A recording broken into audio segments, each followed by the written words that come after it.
1996 ബാംഗ്ലൂർ ചിത്രദുർഗ എന്ന ജില്ല. ഈ ജില്ലയെക്കുറിച്ച് വളരെ ലളിതമായി പറയണമെങ്കിൽ ഇത് വെറും പേരിന് വേണ്ടി മാത്രമാണ് ഒരു ജില്ല. ഇവിടെ ആകെ 3 പോലീസ് സ്റ്റേഷനുകൾ മാത്രമേ ഉള്ളൂ. ഈ ഒരു സമയത്ത് തന്നെ ഇതൊരു ചെറിയ ജില്ലയാണെങ്കിൽ 1996 ആ ഒരു സമയത്ത് അത് എത്രത്തോളം ചെറുതായിരിക്കുമെന്ന് നിങ്ങൾ തന്നെ ചിന്തിച്ചു നോക്കുക. അത്തരത്തിലുള്ള ആ ഒരു സ്ഥലത്ത് ദിവ്യ എന്ന ഒരു സർക്കാർ ജോലിക്കാരി താമസിച്ചിരുന്നു. അവളുടെ വീട്ടിലേക്ക് പോകണമെങ്കിൽ ബസ് സ്റ്റോപ്പിൽ നിന്നും 2 കിലോമീറ്റർ നടക്കണം വീട്ടിലേക്ക് എത്താൻ. ഈ 2 കിലോമീറ്റർ പോകുന്ന വഴി എന്നത് അത്ര തിരക്കേറിയതാണോ എന്ന് ചോദിച്ചാൽ തീർച്ചയായും ഇല്ല. അതിനിടയിൽ ഉപേക്ഷിക്കപ്പെട്ട ഒരുപാട് സ്ഥലങ്ങളുണ്ട്. അത്തരത്തിലുള്ള ഒരു സ്ഥലത്ത് 1 കിലോമീറ്റർ വരെയും ഇരുവശങ്ങളിലും വെറും ചെടികൾ മാത്രമായിരിക്കും. ആ പ്രദേശത്ത് ഒറ്റയ്ക്ക് നടന്നു പോകുമ്പോൾ തന്നെ വല്ലാത്തൊരു ഭയം തോന്നും. ഇതൊക്കെ ആ പ്രദേശത്തുള്ള ആളുകൾ തന്നെ പറയുന്നുണ്ട്. എന്നാൽ അവിടെ ദിവ്യ എന്ന പെൺകുട്ടി വളരെ കാഷ്വലായി നടക്കുന്നു. കാരണം അവൾക്കത് വളരെ പരിചയമുള്ള ഒരു വഴിയാണ്. എപ്പോഴും അതുവഴിയാണ് വരാറ്. എന്നാൽ അന്നത്തെ ദിവസം അങ്ങനെ ആയിരിക്കില്ല എന്ന വസ്തുത അവൾക്ക് അറിയില്ലായിരുന്നു. അതെ, ആ ദിവസം 1996 നവംബർ മാസം 13 ഏകദേശം രാവിലെ ഒരു 10:45 അവൾ ബസ് സ്റ്റോപ്പിൽ നിന്നും വീട്ടിലേക്ക് നടക്കാൻ തുടങ്ങി. അങ്ങനെ ആ ഇരുവശവും ചെടികൾ മാത്രം നിൽക്കുന്ന ആ ഒരു സ്ഥലത്ത് കൂടെ നടക്കുകയായിരുന്നു. പെട്ടെന്ന് അവൾക്ക് പിന്നിൽ നിന്നും ആരോ നടന്നു വരുന്നത് പോലുള്ള ശബ്ദം കേട്ടു. ആരെങ്കിലും തന്നെ ഫോളോ ചെയ്യുന്നുണ്ടോ എന്ന് അവൾ ഭയപ്പെടാൻ തുടങ്ങി. അവൾ വളരെ വേഗത്തിൽ ചുവടുവയ്ക്കാൻ തുടങ്ങി. അതേസമയം പുറകിൽ വന്നുകൊണ്ടിരുന്ന വ്യക്തിയുടെ നടത്തവും അല്പം വേഗത്തിലായതുപോലെ അവൾക്ക് തന്നെ തോന്നി. ഉടൻ തന്നെ ഇത് വളരെ വേഗത്തിൽ ഓടാൻ തുടങ്ങി. പെട്ടെന്ന് ഒരു കൈ അവളുടെ തലമുടിയിലേക്ക് പിടിച്ച് പിന്നിലേക്ക് വലിച്ചിട്ടു. അവൾ താഴേക്ക് വന്ന് വീണു. താഴെ വീണപ്പോൾ തൊപ്പി ധരിച്ച ഒരാൾ അവൾക്ക് മുൻപിൽ വന്ന് നിന്നതായിരുന്നു അവൾ കണ്ടത്. എന്തിനാണ് നീ രക്ഷപ്പെടാൻ ആഗ്രഹിക്കുന്നത് എന്ന് അവൻ അവളോട് ചോദിച്ചു. പിന്നീട് അവളുടെ മുടി പിടിച്ചു വലിച്ച് ആ ചെടികൾക്കുള്ളിലേക്ക് കൊണ്ടുപോയി. സമയം ഇങ്ങനെ പോയിക്കൊണ്ടിരിക്കുന്നു. ഒരു 2 മണിക്കൂറായിട്ടുണ്ടാകും. 2 മണിക്കൂറിന് ശേഷം അബോധാവസ്ഥയിലായ ദിവ്യ പെട്ടെന്ന് എഴുന്നേറ്റു. നോക്കിയപ്പോൾ അവിടെയായി തന്റെ വസ്ത്രം കിടക്കുന്നതായിരുന്നു കണ്ടത്. വസ്ത്രമെല്ലാം പെറുക്കിയെടുത്തുകൊണ്ട് വളരെ വേഗത്തിൽ അവൾ അവളുടെ വീട്ടിലേക്ക് നടന്നു. വീട്ടിലേക്ക് എത്തിയപ്പോൾ വീട്ടിലേക്ക് പോകുന്ന വഴി തന്നെ ചുറ്റുമുണ്ടായിരുന്ന ആളുകൾ അവളെ വളരെ അമ്പരപ്പോടുകൂടി നോക്കി. കാരണം കാതിലുണ്ടായിരുന്ന കമ്മൽ ആരോ കാതോടുകൂടി വലിച്ചെടുത്തിട്ടുണ്ട്. കാതിൽ നിന്നും രക്തം ഒഴുകുന്നുണ്ട്. പോരാത്തതിന് അവളുടെ കഴുത്തിലുണ്ടായിരുന്ന മാല അതും പിടിച്ചു വലിച്ചെടുത്തിട്ടുണ്ട്. കഴുത്തിൽ നിന്നും ചോര വരുന്നുണ്ട്. അവളുടെ മുഖത്തും കുറേയേറെ പാടുകളുണ്ട്. ഇത് കണ്ട ഉടനെ എല്ലാവരും പോലീസിനെ വിളിച്ചു. പോലീസ് വന്ന് ദിവ്യയോട് എന്താണ് സംഭവിച്ചതെന്ന് ചോദിച്ചു. നടന്നു പോയിക്കൊണ്ടിരുന്നപ്പോൾ ആരോ പിന്നിലൂടെ വന്ന് തന്നെ അടിച്ചുവെന്നും എന്റെ സ്വർണ്ണ മാലയും കമ്മലും അയാൾ എടുത്തുവെന്ന് ദിവ്യ പറഞ്ഞു. ആഭരണങ്ങൾ മാത്രമാണോ മോഷ്ടിച്ചത്? അവൻ മറ്റെന്തെങ്കിലും ചെയ്തോ എന്ന് അവളോട് ചോദിച്ചു. ഇത് കേട്ടതും ദിവ്യ കൂടുതലൊന്നും ഞാൻ പറയാൻ ആഗ്രഹിക്കുന്നില്ല, ദയവ് ചെയ്ത് ഈ ജില്ലയിൽ നിന്നും എനിക്കൊരു ട്രാൻസ്ഫർ നൽകണമെന്ന് പറഞ്ഞ് കരയാൻ തുടങ്ങി. അവൾ ലൈംഗികമായി ആക്രമിക്കപ്പെട്ടുവെന്ന് അവളുടെ കരച്ചിലൂടെ തന്നെ പോലീസിന് മനസ്സിലായി. പക്ഷേ ആർക്കും അത് പരസ്യമായി വെളിപ്പെടുത്താൻ അവൾ ആഗ്രഹിച്ചിരുന്നില്ല. സത്യത്തിൽ ഇക്കാര്യമായിരുന്നു അവനൊരു ടൂളായി എടുക്കാൻ പോകുന്നുവെന്നത് ആ ബാംഗ്ലൂർ പോലീസിന് അറിയില്ലായിരുന്നു. അതുമാത്രമല്ല, ഇതുപോലുള്ള നിരവധി കേസുകൾ ഇനിയും തങ്ങൾ കാണാൻ പോകുന്നുവെന്ന് പോലീസുകാർ ഒട്ടും പ്രതീക്ഷിച്ചില്ല. അങ്ങനെ ദിവ്യയുടെ പരാതി ലഭിച്ചതിനെ തുടർന്ന് പോലീസ് അവരുടേതായ രീതിയിൽ അന്വേഷണം ആരംഭിച്ചു. ആ ഏരിയയിൽ ഒരുപാട് മോഷ്ടാക്കളുണ്ട്. അവരെല്ലാം പിടിച്ചുകൊണ്ടുവന്ന് അടിച്ച് ചോദ്യം ചെയ്യാൻ തുടങ്ങി. എന്നാൽ ദിവ്യയോട് ഇങ്ങനെ ചെയ്തത് ആരാണെന്ന് കണ്ടെത്താൻ അവരെ കൊണ്ട് സാധിച്ചില്ല. അങ്ങനെ ഡിസംബർ മാസം 6 അന്നത്തെ ദിവസം ഒരു വെള്ളിയാഴ്ചയായിരുന്നു. വെള്ളിയാഴ്ച വൈകുന്നേരം 6 മണിക്ക് ചിത്രദുർഗയിലെ പല്ലവി എന്ന 17 വയസ്സുള്ള പെൺകുട്ടി മാവരച്ചിട്ട് വരാം എന്നും പറഞ്ഞ് അരിയും എടുത്തുകൊണ്ട് പോകുന്നു. അങ്ങനെ പോയപ്പോൾ അവളുടെ വീട്ടുകാർ ചെയ്ത ഒരു വലിയ തെറ്റ് വൈകുന്നേരം 6 മണി ആയതിനു ശേഷവും അവളെ വീട്ടിൽ നിന്നും ഒറ്റയ്ക്ക് അയച്ചതായിരുന്നു. ഇതിനു മുൻപ് നിരവധി തവണ അവൾ വൈകുന്നേരം 6 മണിക്ക് ശേഷം പുറത്തേക്ക് പോവുകയും വന്നിട്ടുമുണ്ട്. എന്നാൽ അപ്പോഴൊന്നും ആ ജില്ലയിൽ മോൺസ്റ്റർ എന്ന ആരും ഉണ്ടായിരുന്നില്ല. പക്ഷേ ഇപ്പോൾ മോൺസ്റ്റർ എന്ന് വിളിക്കപ്പെടുന്ന ഒരാൾ ചുറ്റിത്തിരിയുന്നുണ്ട്. അതുകൊണ്ട് തന്നെ ആ സമയത്ത് ഒറ്റയ്ക്ക് പോയതായിരുന്നു അവൾക്കുണ്ടായിരുന്ന ഒരു പ്രശ്നം. സമയം അങ്ങനെ പോയി. സാധാരണ വൈകുന്നേരം 6 മണിക്ക് വീട്ടിൽ നിന്നും പോയ പല്ലവി 8 മണിക്കൊക്കെ വീട്ടിൽ തിരിച്ചെത്തും. പക്ഷെ അന്നത്തെ ദിവസം 9 മണി 10 മണിയായിട്ടും പല്ലവി തിരികെ എത്തിയില്ല. അടുത്ത ദിവസമായിട്ടും പല്ലവി വീട്ടിൽ വന്നില്ല എന്നുണ്ടെങ്കിൽ നേരിട്ട് പോലീസ് സ്റ്റേഷനിൽ ചെന്ന് കംപ്ലൈന്റ് കൊടുക്കുകയല്ലേ വേണ്ടത്. പക്ഷെ ആ കുടുംബം അതും ചെയ്തില്ല. അവർ തന്നെ അന്വേഷിച്ചുകൊണ്ടേയിരുന്നു. സമയം പോയിക്കൊണ്ടിരുന്നു. വൈകുന്നേരമായി, അതായത് ഡിസംബർ മാസം 7 ഇനി അന്വേഷിച്ചിട്ട് കാര്യമില്ല എന്ന് കരുതി അന്നത്തെ ദിവസം രാത്രിയായിരുന്നു പോലീസ് സ്റ്റേഷനിൽ കംപ്ലൈന്റ് കൊടുത്തത് തന്നെ. പോലീസുകാർ അവളെ അന്വേഷിക്കാൻ തുടങ്ങി. പക്ഷെ രാത്രിയായില്ലേ, അവരെ കൊണ്ടും കൂടുതലൊന്നും ചെയ്യാൻ സാധിച്ചില്ല. സമയം അതിക്രമിച്ചു കൊണ്ടിരുന്നു. പിറ്റേ ദിവസം രാവിലെയായി, അതായത് ഡിസംബർ മാസം 8 ആ ദിവസം ഉപേക്ഷിക്കപ്പെട്ട ഒരു സ്ഥലത്ത് അർദ്ധനഗ്നയായ അവസ്ഥയിൽ ഒരു മൃതദേഹം കണ്ടെത്തി. പല്ലവിയുടെ കുടുംബത്തെയും കൂട്ടി പോലീസുകാർ ഈ മൃതദേഹം കണ്ടെത്തിയ സ്ഥലത്തേക്ക് ചെന്നു. പല്ലവിയുടെ മാതാപിതാക്കൾ മൃതദേഹം കണ്ട ഉടൻ തന്നെ നിലവിളിച്ച് കരയാൻ തുടങ്ങി. പോലീസുകാർ ആ സമയത്ത് അവരെ തടഞ്ഞു നിർത്തി. പോസ്റ്റ്മോർട്ടം ചെയ്യുന്നതുവരെയും മൃതദേഹം തുടരുത് എന്ന് പറഞ്ഞു. പോസ്റ്റ്മോർട്ടത്തിനായി സർക്കാർ ആശുപത്രിയിലേക്ക് കൊണ്ടുപോയി. പെൺകുട്ടിയുടെ മാറ്റപ്പെട്ട വസ്ത്രം ആ ഒരു പ്രദേശത്തു നിന്നും പോലീസ് കണ്ടെടുത്തു. അവളുടെ കാലിലുണ്ടായിരുന്ന കൊലുസും വളകളും കാണാനില്ലായിരുന്നു. ഈ ചെറിയ ചെറിയ കാര്യങ്ങൾ പോലും പോലീസ് ശ്രദ്ധിച്ചു. ഇപ്പൊ പല്ലവിയുടെ മാതാപിതാക്കൾ പറഞ്ഞത്, ഞങ്ങളുടെ 2 മകൾക്കും ഒരേ തരത്തിലുള്ള വെള്ളി പാദസരമായിരുന്നു സമ്മാനമായി കൊടുത്തത്. ആ കൊലുസിൽ A1 എന്ന ഒരു സിമ്പൽ ഉണ്ട്. ആ കൊലുസ് എന്റെ മകളുടെ കാലിൽ ഇപ്പോൾ കാണുന്നില്ലല്ലോ എന്ന് കരഞ്ഞുകൊണ്ട് അവർ പറഞ്ഞു. A1 എന്ന ചിഹ്നം പോലീസ് ഇപ്പോൾ നോട്ട് ചെയ്യുന്നു. അടുത്ത പോസ്റ്റ്മോർട്ടം റിപ്പോർട്ട് വന്നു. പെൺകുട്ടി ശ്വാസം മുട്ടി മരിച്ചതാണ് എന്ന് ആ റിപ്പോർട്ടിൽ പറയുന്നു. അവളുടെ മൂക്കും വായും എല്ലാം ഒരുമിച്ച് അടച്ചു പിടിച്ചിട്ടുണ്ട്. അതുകൊണ്ട് ശ്വാസം മുട്ടി അവൾ മരിച്ചു. അങ്ങനെ മുറുക്കി പിടിച്ചുകൊണ്ടിരിക്കുമ്പോൾ അവളുടെ താഴത്തെ പല്ലുകൾ കാരണം അവളുടെ ചുണ്ടുകൾക്കും പരിക്കേറ്റിട്ടുണ്ട്. കൂടാതെ അവളും ബലാത്സംഗത്തിന് ഇരയായിട്ടുണ്ട് എന്ന് പോലീസുകാർക്ക് മനസ്സിലായി. ഈ ഒരു സംഭവം ചിത്രദുർഗ പോലീസുകാരെ എല്ലാം വല്ലാത്തൊരു ആശങ്കാകുലരാക്കി. കാരണം ഇത്രയും ക്രൂരമായ ഒരു കൊലപാതകം അവർ ഇതിനു മുൻപ് കണ്ടിട്ടേ ഇല്ലായിരുന്നു. അതും കഴിഞ്ഞ 2 മാസത്തിനുള്ളിൽ ഇത്തരത്തിലുള്ള 2 സംഭവം ഉണ്ടായി. കൊലയാളി ഒരു വ്യക്തി തന്നെ ആയിരിക്കും എന്നുള്ള ഒരു സംശയം പോലീസിന് വന്നു. അതുകൊണ്ട് അന്വേഷണം കൂടുതൽ ശക്തമാക്കാൻ തീരുമാനിച്ചു. ആ ഏരിയയിൽ വാണ്ടഡ് ലിസ്റ്റിലുള്ളവർ അല്ലെങ്കിൽ ഇതിനു മുൻപ് ഇതുപോലെ കൊലപാതക കേസിൽ അകത്തുപോയി പുറത്തു വന്ന എല്ലാവരെയും തന്നെ പിടിച്ചു കൊണ്ടുപോയി പോലീസ് ചോദ്യം ചെയ്യാൻ തുടങ്ങി. എന്നാൽ ഈ 2 കൊലപാതകങ്ങൾ ആര് ചെയ്തു എന്ന് കണ്ടെത്താൻ അവരെ കൊണ്ട് കഴിഞ്ഞില്ല. ദിവസവും വളരെ വേഗത്തിൽ ഓടുന്നു. ഒരു ദിവസം പോലീസ് സ്റ്റേഷനിലേക്ക് ഒരു കത്ത് വന്നു. കത്തയച്ച ആളുടെ വിലാസമൊന്നും അതിലില്ലായിരുന്നു. ആ കത്ത് തുറന്ന് പോലീസുകാർ വായിക്കാൻ തുടങ്ങി. നിങ്ങൾ ഇപ്പോൾ ഇൻവെസ്റ്റിഗേഷൻ ചെയ്യുന്ന ഈ പല്ലവി കേസിൽ 5 വലിയ കൈകൾ ഉൾപ്പെട്ടിട്ടുണ്ട്. അതിൽ പ്രധാനപ്പെട്ടത് ചിത്രദുർഗയിലെ ഒരു പ്രൊഫസറുടെ മകനാണ്. മറ്റൊന്ന് ഒരു ഡോക്ടറുടെ മകനാണ്. ഇത് വായിച്ച പോലീസുകാർ ഞെട്ടിപ്പോയി. ആരാണ് കത്തയച്ചതെന്ന് അവർക്കറിയില്ല. പക്ഷേ ആ കത്തിൽ എഴുതിയിരുന്ന കാര്യം അതത്ര നിസ്സാരമായി കാണാൻ അവർ തയ്യാറായില്ല. ഇപ്പൊ ചിത്രദുർഗ ഡിസ്ട്രിക്റ്റിലുള്ള എല്ലാ ഡോക്ടേഴ്സിന്റെയും പ്രൊഫസേഴ്സിന്റെയും ലിസ്റ്റ് എടുക്കുന്നു. അവർക്ക് 15 വയസ്സിന് മുകളിൽ പ്രായമുള്ള മക്കളുണ്ടോ എന്നും നോക്കുന്നു. 50-60 പേരുകൾ അവർ ഷോർട്ട് ലിസ്റ്റ് ചെയ്തു. എന്നാൽ ഈ 50-60 പേരുടെ വീട്ടിലും ചെന്ന് അങ്ങനെ വളരെ നിസ്സാരമായി ഒരു ചോദ്യം ചെയ്യാൻ സാധിക്കില്ല. കാരണം ഇവർ ചിത്രദുർഗ ഡിസ്ട്രിക്റ്റിൽ ഏകദേശം നല്ലൊരു പൊസിഷനിൽ ഒരു പേരും പ്രശസ്തിയുമുള്ള ആളുകളായിരുന്നു. അവരോട് ചെന്നിട്ട് നിങ്ങളുടെ മകനെ സംശയമാണ്, അവർക്ക് ഈ കൊലപാതകവുമായി എന്തെങ്കിലും ബന്ധമുണ്ടോ എന്നൊക്കെ ചോദിക്കുകയാണെങ്കിൽ അത് പോലീസുകാർക്ക് തന്നെ വലിയൊരു പ്രശ്നമായി മാറും. അതുകൊണ്ട് ഈ ഇൻവെസ്റ്റിഗേഷൻ വീണ്ടും മുന്നോട്ട് കൊണ്ടുപോകാൻ കഴിയാതെ അവരങ്ങനെ സ്റ്റണ്ടായി നിൽക്കുകയായിരുന്നു. ആ സമയത്തായിരുന്നു പല്ലവിയുടെ മരണം ആ ജില്ല മുഴുവനും ഒരു സെൻസേഷനായി തന്നെ മാറാൻ തുടങ്ങി. ന്യൂസ് പേപ്പറിലൊക്കെ വലിയ വാർത്തയായി മാറാൻ തുടങ്ങി. അതുകൊണ്ട് പല്ലവിയുടെ മരണം ഒരു പോരാട്ടമായി മാറാൻ തുടങ്ങി. ഇപ്പോൾ ഒരു വലിയ പ്രഷർ തന്നെ ഉണ്ടായി. ഇനിയും കേസ് പോലീസുകാർ മുന്നോട്ട് കൊണ്ടുപോയാൽ ശരിയായില്ല എന്ന് മനസ്സിലാക്കിയപ്പോൾ CBCIDയിലേക്ക് കേസ് മാറ്റി. CID ഈ കേസിലേക്ക് വന്ന ഉടൻ തന്നെ പല്ലവിക്ക് സംഭവിച്ചതുപോലെ ഇതിനു മുൻപ് സമാനമായ രീതിയിൽ ആർക്കെങ്കിലും സംഭവം നടന്നിട്ടുണ്ടോ എന്നുള്ള വിവരങ്ങൾ എടുക്കാൻ തുടങ്ങി. അതിന് രഹസ്യമായി ഒരു ടീം ഫോം ചെയ്തു. ആ ഡിസ്ട്രിക്റ്റിൽ ഇതുപോലുള്ള സംഭവങ്ങൾ മറ്റെവിടെയെങ്കിലും നടന്നിട്ടുണ്ടോ, ആരെങ്കിലും പോലീസ് സ്റ്റേഷനിൽ ഇൻഫോം ചെയ്യാതെ വിട്ടിട്ടുണ്ടോ, ഇങ്ങനെയുള്ള കാര്യങ്ങളെല്ലാം രഹസ്യമായി കളക്ട് ചെയ്യാൻ ആവശ്യപ്പെട്ടു. അതിന്റെ ഫലമായി ഒരു ഇൻഫർമേഷൻ ലഭിച്ചു. ഡിസംബർ മാസം 6-ാം തീയതി പല്ലവി കൊല്ലപ്പെട്ടല്ലോ. അവൾ കൊല്ലപ്പെട്ടതിന് കൃത്യം 2 ദിവസം മുൻപ്, അതായത് ഡിസംബർ മാസം 4-ാം തീയതി ഇതുപോലെ മറ്റൊരു പെൺകുട്ടിയും എഫക്റ്റ് ആയിട്ടുണ്ട്.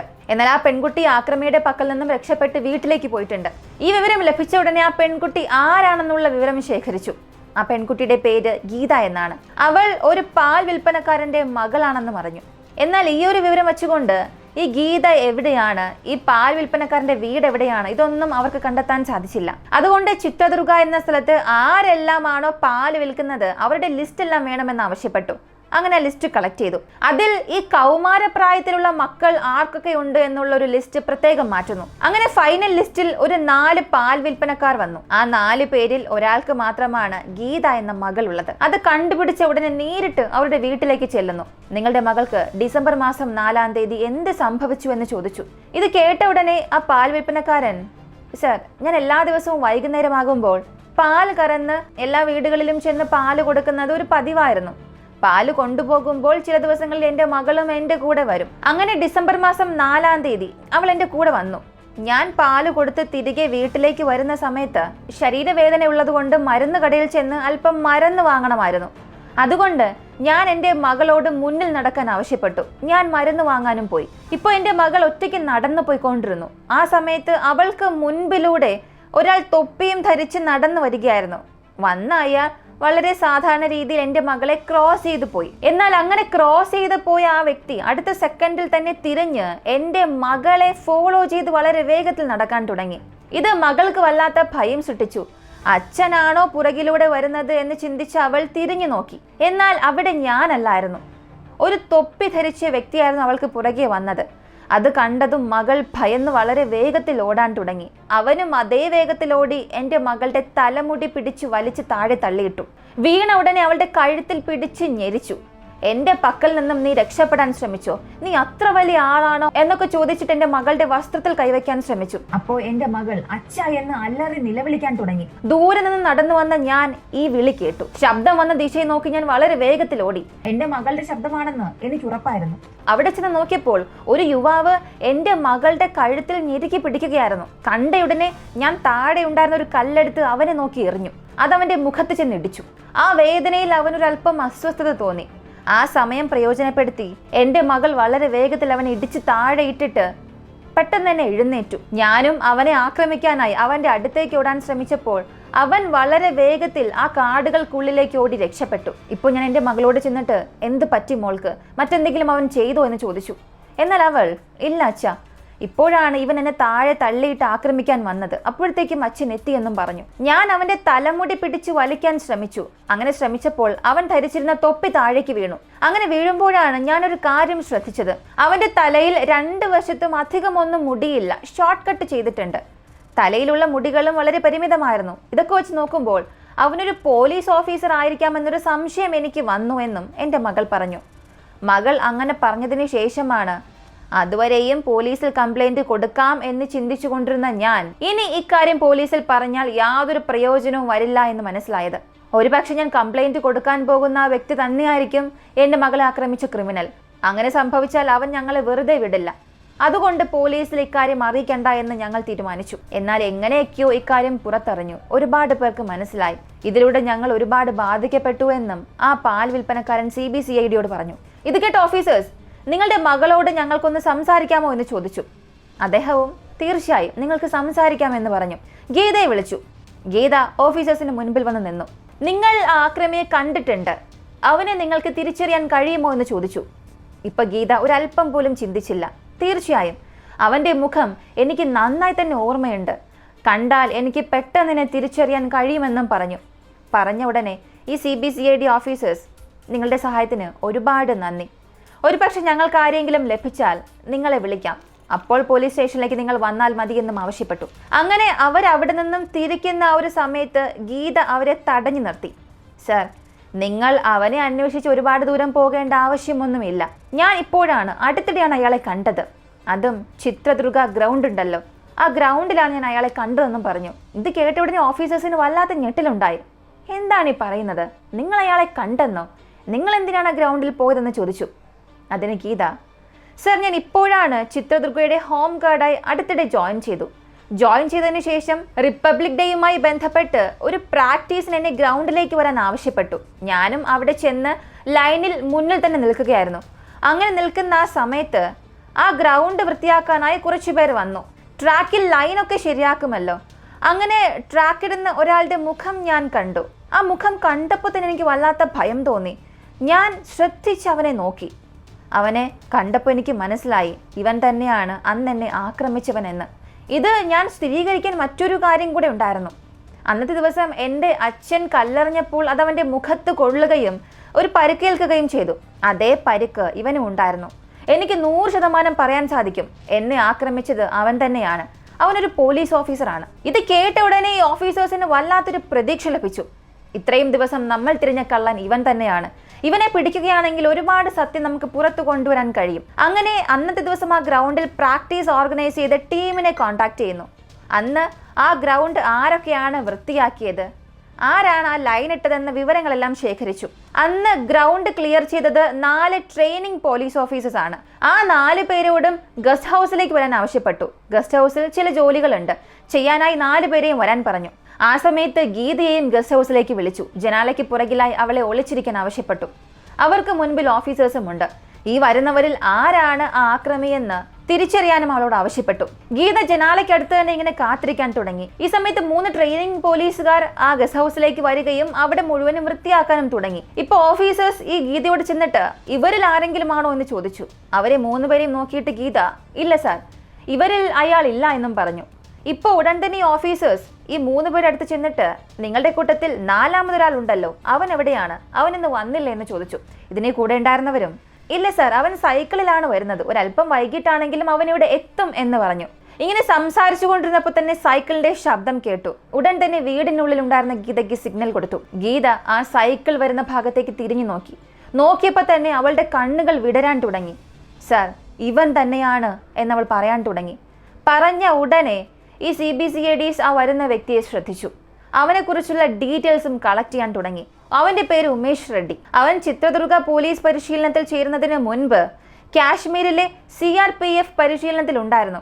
എന്നാൽ പരിശീലനത്തിന് ശേഷം അവൻ എവിടെ പോസ്റ്റിംഗ് ലഭിച്ചു എന്ന് ആർക്കും അറിയില്ല. പക്ഷെ അവിടെ ട്രെയിനിങ് അവസാനിപ്പിച്ചവൻ എന്തിന് വീണ്ടും ഇവിടെ വന്ന് ട്രെയിനിങ്ങിന് ജോയിൻ ചെയ്യണം? ഇതാണ് പോലീസുകാർക്കുണ്ടായിരുന്ന ഒരു വലിയ ചോദ്യം. അയാളെക്കുറിച്ച് കൂടുതൽ അറിയണം. അതുകൊണ്ട് തന്നെ അവന്റെ കൂടെ പരിശീലനം എടുക്കുന്ന ഒരു സുഹൃത്തിനെ വിളിച്ചു. അവനോട് ഉമേഷ് യാദവിനെ കുറിച്ച് ചോദിച്ചു. അയാൾ പറഞ്ഞത് അവൻ അങ്ങനെ അധിക സുഹൃത്തുക്കളൊന്നും തന്നെ ഇല്ല. അവന് തനിച്ചിരിക്കുന്നതാണ് ഇഷ്ടം. സിഗരറ്റ് വലിക്കാറോ മദ്യം കുടിക്കാറോ ദുശീലങ്ങളൊന്നും തന്നെ ഇല്ല. ട്രെയിനിങ് കഴിഞ്ഞ് മുറിയിലേക്ക് പോയാൽ അവൻ മുറിക്കുള്ളിൽ ചെന്ന് കഥ കടയ്ക്കും. കഥ കടച്ചതിന് ശേഷം ആ മുറിക്കുള്ളിലേക്ക് അവൻ ആരെയും കയറ്റില്ല. അതുപോലെ തന്നെ യാതൊരു തെറ്റിനും അവൻ പോകാറില്ല. എപ്പോഴും സൈക്കിളിൽ കറങ്ങി നടക്കും. ഇതെല്ലാം വളരെ നോർമലായി തന്നെ പോലീസിന് തോന്നി. പക്ഷേ കാശ്മീരിലെ CRPF ട്രെയിനിങ് അവസാനിപ്പിച്ചിട്ട് അവൻ വീണ്ടും എന്തിനാണ് ഇവിടെ വന്ന് ട്രെയിനിങ് അറ്റൻഡ് ചെയ്യുന്നത്? ഇതിനുള്ള ഉത്തരം മാത്രം ലഭിച്ചില്ല. ഇതറിയണമെങ്കിൽ കാശ്മീരിൽ അവൻ എന്ത് ചെയ്തു എന്നുള്ള വിവരങ്ങൾ അറിയണം. ആ വിവരങ്ങൾ കളക്ട് ചെയ്യുമ്പോൾ ട്രെയിനിങ് അവസാനിപ്പിച്ചിട്ട് അവിടെ ഉണ്ടായിരുന്ന ഒരു കമാൻഡറുടെ ഓഫീസിൽ കമാൻഡറുടെ വീട്ടിൽ ഗാർഡായി ജോലി ചെയ്തു എന്ന് മനസ്സിലായി. ഗാർഡായി ജോലി ചെയ്തപ്പോൾ ആ കമാൻഡറുടെ മകളെ തന്നെ ബലാത്സംഗം ചെയ്യാൻ ശ്രമിച്ചു. ഇതറിഞ്ഞ കമാൻഡർ അവനെ പിടികൂടി അടിച്ച് തല്ലാൻ തുടങ്ങി. ഇനിയും അവിടെ ആയിരിക്കുകയാണെങ്കിൽ തന്നെ അടിച്ചു കൊല്ലുമെന്ന് മനസ്സിലാക്കി അവൻ അവിടെ നിന്നും ഓടി രക്ഷപ്പെട്ടു. ഈ വിവരങ്ങൾ ലഭിച്ചപ്പോൾ ഈ CBCID ചിന്തിച്ചത് ഇനി ചിത്രദുർഗയിൽ നടക്കുന്ന ഈ പ്രശ്നങ്ങൾക്കും കാരണം ഇവൻ തന്നെ ആയിരിക്കുമോ? ഈ ഒരു സംശയം കൂടി വന്നു. എങ്കിൽ പോലും ഇവനും ഗീതയും നേർക്കുനേർ കണ്ടുമുട്ടണം. ഗീത ഒന്നുകൂടെ കൺഫേം ചെയ്യണം. എങ്കിൽ അടുത്ത ഘട്ടത്തിലേക്ക് പോകാമെന്നവർ തീരുമാനിച്ചു. അങ്ങനെ 2 പേരെയും പോലീസ് സ്റ്റേഷനിലേക്ക് വരാൻ പറയുന്നു. വന്ന ഉടനെ ഗീത ഒരല്പം പോലും ചിന്തിച്ചില്ല. ഉടനെ പറഞ്ഞു ഇവൻ തന്നെയാണ് അവൻ എന്ന്. ഇത് കേട്ട ഉടനെ ഉമേഷ് റെഡ്ഡി ഒന്നും അറിയാത്തതുപോലെ സാർ, ഞങ്ങൾ 2 പേരും ചെറിയ പ്രായം മുതലേ നല്ല സുഹൃത്തുക്കളാണ്. ഇപ്പോൾ ഞങ്ങൾക്കിടയിൽ ചെറിയ പ്രശ്നം, അതുകൊണ്ട് അവൾ റിവെഞ്ച് എടുക്കുകയാണ് എന്ന് പറഞ്ഞു. ഇവൾക്കിത് എന്ത് സംഭവിച്ചു എന്ന് എനിക്ക് അറിയില്ല എന്ന് പറഞ്ഞു. ഇത് കേട്ടപ്പോൾ ഗീത സാർ, ഇവൻ പറയുന്നത് ഒരു പക്ഷെ നമുക്ക് ശരിയെന്ന് തന്നെ വയ്ക്കാം. ഞങ്ങൾ 2 പേരും ചെറിയ പ്രായം മുതലേ സുഹൃത്തുക്കളാണ്. അങ്ങനെയാണെങ്കിൽ എൻ്റെ പേരൊന്ന് പറയാമോ എന്ന് ഗീത ആവശ്യപ്പെട്ടു. ഇത് കേട്ടപ്പോൾ ഈ ഉമേഷിനെ കൊണ്ട് ഒന്നും പറയാൻ സാധിച്ചില്ല. മുൻപിലുണ്ടായിരുന്ന ഈ CBCID ഓഫീസേഴ്സും ചിരിക്കാൻ തുടങ്ങി. നിന്നെയാണ് ഞങ്ങൾ ഇത്രയും ദിവസം തിരഞ്ഞു നടന്നത് എന്ന് പറഞ്ഞ പോലീസുകാർ അവനെ മർദ്ദിക്കുകയും നേരെ അവന്റെ മുറിയിലേക്ക് പോവുകയും ചെയ്തു. ആരും ഇതുവരെയും അകത്തേക്ക് കയറാത്ത മുറിക്കുള്ളിലേക്ക് ഈ ഓഫീസേഴ്സ് കയറുന്നു. ആ മുറി മുഴുവനും പരിശോധിക്കാൻ തുടങ്ങി. പരിശോധിക്കുമ്പോൾ ഈ ഓഫീസേഴ്സ് പ്രതീക്ഷിച്ചത് ഒന്നേ മാത്രമാണ്. ആദ്യമായി എഫക്റ്റ് ആയ ദിവ്യയുടെ ആഭരണങ്ങൾ അവിടെ നിന്നും ലഭിക്കുമോ, രണ്ടാമത്തേത് മരിച്ചുപോയ പല്ലവിയുടെ A1 സിംബലുള്ള പോലീസ് അവിടെ നിന്നും കിട്ടുമോ എന്ന് നോക്കണം. ഇത് രണ്ടിലേതെങ്കിലും ഒന്ന് ലഭിച്ചാൽ പോലും അവൻ തന്നെയാണ് കുറ്റവാളി എന്ന് കൺഫേം ചെയ്യാം. അങ്ങനെ ഒരു സ്ഥലം പോലും വിടാതെ മുറി മുഴുവനും പരിശോധിച്ചു. പക്ഷെ അവർ പ്രതീക്ഷിച്ചതുപോലെ യാതൊരു ആഭരണവും കണ്ടെത്താൻ സാധിച്ചില്ല. പക്ഷെ മറ്റൊരു ഞെട്ടിപ്പിക്കുന്ന കാര്യം അവർ കണ്ടു. അതൊരു ബാഗാണ്. ആ ബാഗ് തുറന്നപ്പോൾ അതിൽ നിറയെ സ്ത്രീകളുടെ അടിവസ്ത്രമായിരുന്നു. ഇത് കണ്ടപ്പോൾ നീ എന്തിനാണ് സ്ത്രീകളുടെ അടിവസ്ത്രം സൂക്ഷിച്ചിരിക്കുന്നത് എന്ന് അവനെ നോക്കി ചോദിച്ചു. അതിനവൻ പറഞ്ഞത് രാത്രി ഇത് ധരിച്ചുകൊണ്ട് കിടന്നാൽ മാത്രമേ എനിക്ക് ഉറക്കം വരികയുള്ളൂ. അതുകൊണ്ടൊക്കെ സ്ത്രീകളുടെ അടിവസ്ത്രം എവിടെ കണ്ടാലും ഞാനത് എടുത്തുകൊണ്ടുവരുമെന്നും അവൻ പറഞ്ഞു. ഇപ്പൊ തന്നെ പോലീസിന് മനസ്സിലായി ഇവൻ വളരെ വ്യത്യസ്തനാണ് എന്ന്. എന്തു തന്നെ ആയാലും ഇവർ തിരഞ്ഞു വന്ന തെളിവുകളൊന്നും ലഭിച്ചില്ല. അതുകൊണ്ട് ഈ ഗീത കേസിൽ മാത്രമേ ഇവനെ കോടതിയിൽ ഹാജരാക്കാൻ സാധിച്ചുള്ളൂ. എന്നാൽ അവിടെയും ഗീതയ്ക്ക് വലിയ രീതിയിൽ ഇവൻ പ്രശ്നങ്ങളൊന്നും ചെയ്തിട്ടില്ല. തെറ്റായ ഉദ്ദേശത്തോടു കൂടി താൻ ഗീതയെ തൊട്ടിട്ടില്ല എന്നും അയാൾ കോടതിയിൽ പറഞ്ഞു. അതുകൊണ്ട് ജാമ്യം ലഭിച്ച് 2 ദിവസത്തിൽ അയാൾ പുറത്തേക്ക് വരികയും ചെയ്തു. നിയമത്തിലുള്ള ഈ loophole commission for protection of womens റൈറ്റ്സിന് വല്ലാത്ത ദേഷ്യമുണ്ടാക്കി. ഒരാൾ ഒരു പെൺകുട്ടിയെ റേപ്പ് ചെയ്താൽ മാത്രമാണോ ശിക്ഷ നൽകുകയുള്ളൂ? അതേ പെൺകുട്ടിയെ റേപ്പ് ചെയ്യണമെന്ന ഉദ്ദേശത്തോടു കൂടി വന്നാൽ, അവളെ തൊട്ടാൽ, അയാളിൽ നിന്നും വളരെ കഷ്ടപ്പെട്ട പെൺകുട്ടി രക്ഷപ്പെട്ടു വരികയാണെങ്കിൽ അയാൾക്ക് ശിക്ഷ നൽകില്ലേ? ഇവിടെ അവൻ ചെയ്താലും ചെയ്തില്ലെങ്കിലും അവന്റെ ഉദ്ദേശം ഒന്ന് തന്നെയല്ലേ? ഇങ്ങനെയുള്ള വ്യക്തികളെ നിങ്ങൾ പുറത്തുവിടുകയാണെങ്കിൽ ഇതുപോലുള്ള നിരവധി പ്രശ്നങ്ങൾ നമ്മൾ ഫേസ് ചെയ്യേണ്ടി വരുമെന്ന് അവർ വളരെ ദേഷ്യത്തോടു കൂടി പറയുകയും പ്രതിഷേധം നടത്തുകയും ചെയ്തു. എന്തൊക്കെ തന്നെ പറഞ്ഞാലും ഒന്നും തന്നെ നടന്നില്ല. ഇതിനുശേഷം ഒരുപാട് സംഭവങ്ങൾ ഇതുപോലെ നടക്കാൻ തുടങ്ങി.